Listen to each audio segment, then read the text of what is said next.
Hi, I'm Grace Speroni, and welcome back to Conversations with the ERC5. Today, I am delighted to have with us Michael Epaul from Michael Epaul Photography. Yep. It's such a pleasure to have you here, as always. It's great to connect with you. Thank you. So you and I go back a long time. We do. And we met at a networking event. Can you imagine? I know. Yeah, I know. That was a while ago. Yeah, you were fabulous. You made me my first referral just days after I had started my role. Very grateful, and we have remained true networkers, Yep. always referring to one another, even you always in photography, but my career path changed. And greatly appreciate your support. Yes, it was wonderful connecting with you, and then seemingly reconnecting with you again and again and again. Yes. At a local establishment, Yeah. Sunday mornings with our spouses. That's right. So it's fun.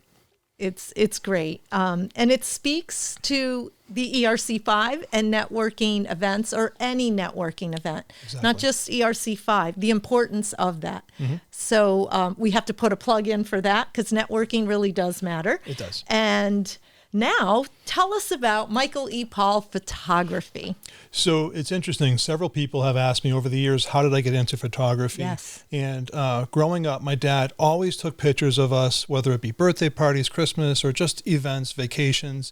And as a younger adult going through the albums, I noticed that my dad wasn't in a lot of the photos because he was behind the camera.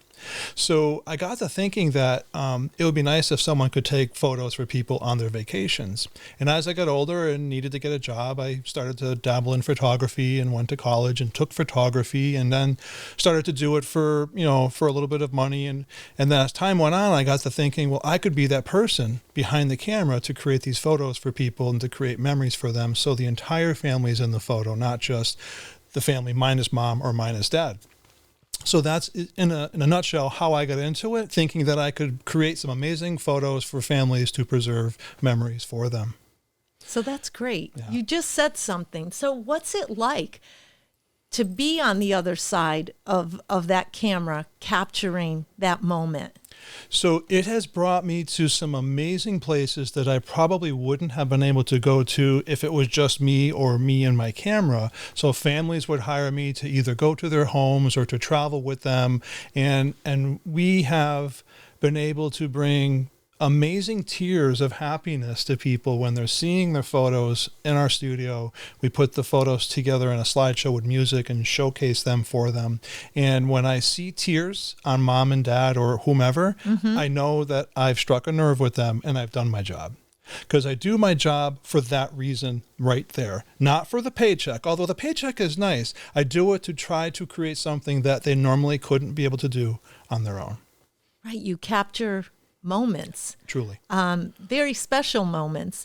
Yeah. And it doesn't matter, it could be a wedding, so that's always special, and we think of that. But a family portrait that lives on, Yeah. sometimes, it's that legacy that we pass on, is the moment you capture the family all together. Absolutely. And then, of course, senior pictures. Senior pictures. And I see all of those, and they're just so beautiful. And I've got a whole bunch of questions for you. Yeah. So, how do you come up with the location, and how do you, because they all seem to have a theme. How do you come up with that? So that's a great question, and thank you for asking that. So the whole process starts with a consultation in our studio, and I usually try to make it 15 to 20 minutes long, but some families have a whole series of questions, and it could be as much as 45 minutes. But we want to make sure that you're informed in making a decision to work with us. And topics like where we're going to go and do them, what time of the year we're going to go and do them, what time of the day we're going to do them, because some people want a sunset photo. So when the high school senior will say to us, "Oh, I'd love to have my pictures done near the ocean." And I said, well, that might be a logistical challenge because we've been talking about doing them near the forest. So those are going to be a challenge to get them both in. So right away they realize, okay, that might not be an option. But all those things that we talk about helps me develop a plan before we even set foot out with my camera. because I want to set us up for success. So if someone is big into music, or if they're big into sports, or they're an artist, or they do, you name it, I want to try and capture those things in their photos. So it's not just pictures of them standing near trees or leaning against railings. Yes. It's them doing what they like to do. And we talk about getting all the props that we need. So let's just say that they're into soccer. Can we get their uniform? Can we get their balls? Can we get their friends to be in the background, to be part of this? So it's more than just their photo. It's a whole experience that they'll remember for years to come when they're looking back at these photos. So that's why it always looks so good. So, well, thank you for saying they look good, because there's a lot of planning that goes into doing photos. And anyone that does anything visual, whether it be video or still photography, amazing photographs don't just happen. And don't get me wrong, accidents happen. And I say accidents because some of the most amazing photographs that I do have were happenstance. I was in the right place at the right time to capture it. But those are very infrequent. The ones that we are proud of have taken time to capture. There's a few photos that I've taken. One of them was at a waterfall up in the Catskills. This couple was getting engaged and they wanted photos on a waterfall. So we hiked seemingly a mile uphill because they're 20-something, I'm 50-something with a bunch of gear. With your equipment? Yes. So go ahead, I'll catch up. So I'll be there shortly. So sometime in the, after they got to the top, I arrive and they're like, we want to go. I said, you go up there, I'll stay here and I'll be able to capture the essence of the waterfall with them at the top. And they look this big in this waterfall that's about 400 or 500 feet tall. And it's pretty amazing. Another one that we did that I'm really proud of is in New York City. We went to New York City for the day and we were on the Brooklyn Bridge facing Manhattan. And I have someone walking toward me on the bridge. Now, anyone that's been to the Brooklyn Bridge will probably know that there's a lot of people on that walkway all the time. Well, This particular day, the photography gods were smiling on me because a gap in the people, it was like the Red Sea parted, and I was able to photograph the subject with people behind and no one in front. And then seconds later, it just closed right up with people. So it was really pretty amazing. And the photograph, is hanging in our studio because we're quite proud of it. And it gets lots of comments. People are like, is that Photoshop? And I go, nope, that was actually done. That actually in happened. New York. Yep. Perfectly. Yeah. It was, as you said, the gods were smiling upon you. Truly.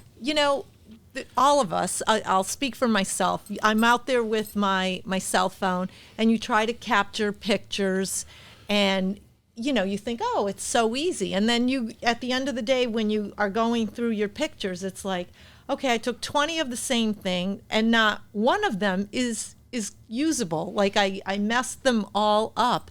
And I have such respect for you and for all photographers because that's not easy. Like we all think, oh, this looks really beautiful and I'm going to capture that moment and it'll make a great post.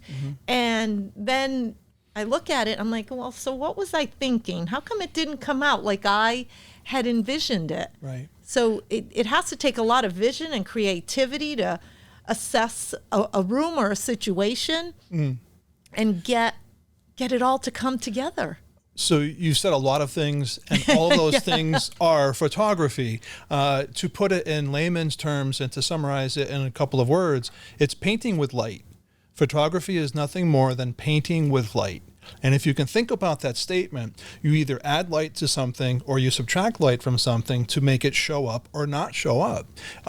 And when I was in school learning how to take photos, they would have this saying, you need to see the light. You have to see the light. It would come up all the time. You have to see the light. And what does that mean? That's exactly what I said when I was much younger. What does this mean? What is this? So there was a day when I saw the light. And I'm not using that as a pun, but it was, I saw the light. I could see what they were talking about. And what it comes down to is right now, while we're sitting in the studio doing this podcast, there are lights on us, creating highlights and shadow. And when you can understand how that works in relation to what your camera will do with that information, you can take great photos. And then if you want to do something else, you need to either add light or subtract light. And there are ways of doing that with your camera or with equipment. And it was from that day forward that my photography went from the first step to the third step. So I still feel like I'm a student of my craft. And I feel that way because I heard a saying years ago, when you're green, you're growing, and when you're ripe, you rot.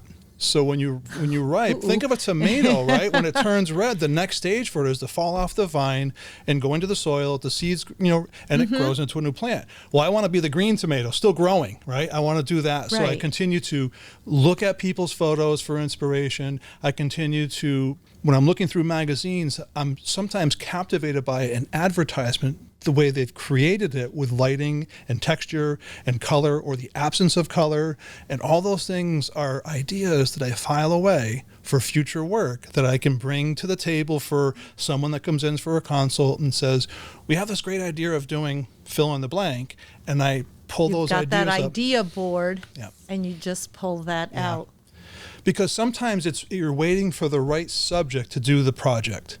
And the project is something you've been wanting to do with your family or with your children or your grandchildren.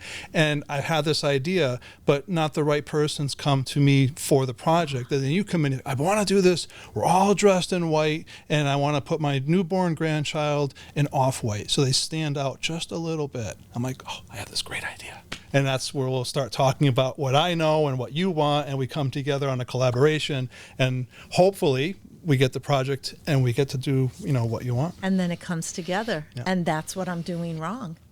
Because I want to take a picture and I want to make it my idea or make it great, and it's not working. Like the subject or something isn't right, and I haven't filed that idea and saved it. I just have the idea, and I don't care who it is. You're going to make my idea work. And so then you don't have that spark that you're able to capture. Wow. So one of my professors, he said another thing that didn't really stand out in my mind, but I was curious about. He said there's really no new ideas, just things you haven't tried yet. So they're new to me or new to you, but they've already been tried by the dozens and millions and whatever number of people have done photography over the years. So if you see something that you like, use that as inspiration for something you're going to create to be similar. It won't be identical, because through classes, they would give us assignments, and I would look at works of Edward Weston and Henry, I can't say his name, he's a Frenchman, Cartier-Bresson, I think is his name, Ruth Bernhardt, all these famous photographers. And they're just pictures of fruit and pictures of vegetables and just, random photographs. Easy. Just watching the slides go by. Okay, your assignment is, get the assignment, go out, come back in 2 weeks, show us what you got.